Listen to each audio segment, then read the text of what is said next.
আমার বান্দা কখনো সরকারি আনন্দ এক দস্তাকারের মজলিসে বসতে রব্বুল আলামিন জীবনে একবার পাওয়া গায়ে অসিলে আমি ওকে মাফ করে এরকম বহু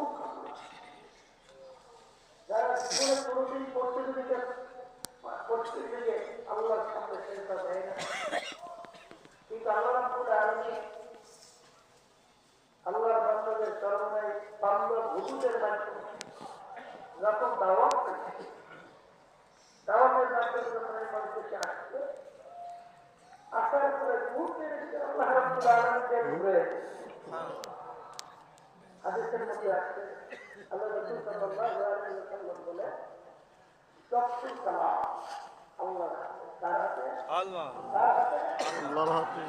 এর কার হাতে আল্লাহ রাব্বুল আলামিন কোন দিকে তাকায় গেছে বন্ধ দেবে